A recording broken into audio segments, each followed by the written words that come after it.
così. Allora Bettinelli può darla ad un compagno, ma la sfera è di nuovo persa, è ad appannaggio di quelli di Caterini che entrano dentro l'area e siglano subito il gol del vantaggio. E ancora lui, Kevin Mastrosanti, 1-0 alla prima occasione. Se n'è andato da quest'altro lato Kevin Mastrosanti, occhio che ha messo giù la testa, ne ha saltati due e stavolta col destro differentemente da prima, sigla la doppietta come contro la Lazio, viene a risultare qui, è il 2-0 del Tormarancia. Logico, viene cambiato il gioco verso Palombi, Palombi lascia partire, una conclusione c'è, una deviazione, forse ancora di Mastrosanti, ma vale comunque, all'altezza nemmeno del quarto d'ora, il 3-0 del Tormarancia.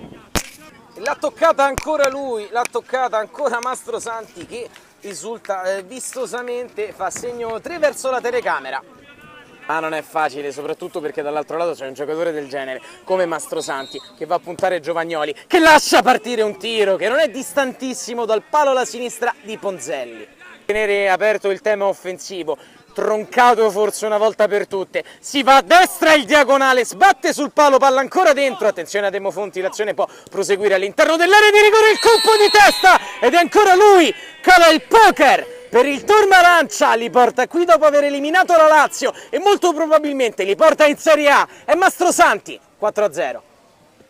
Crystal può avere l'ausilio della coppa interna alla categoria per riuscire a salire appunto nella massima serie del calcio a 8, dove è atteso naturalmente Mastrosanti. Calcio di punizione guadagnato. Del Poggetto, questa non le potevamo davvero evitare, per fortuna era arcuata. Occhio a Mastrosanti, ancora in area Mastrosanti, Ponzelli ad evitare il 7-0. Mastrosanti è pregevole ancora una volta nell'utilizzare il fisico, si può presentare in area di rigore e convergere sul destro.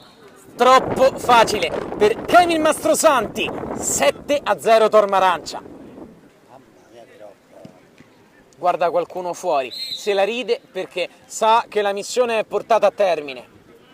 Diana, che è il portiere del Tormarancia, se la fa riservire per poi rinviare a centrocampo. Altro gran lavoro di Mastrosanti, ha saltato un altro uomo, ancora lui, Mastrosanti tutto solo, è l'8-0.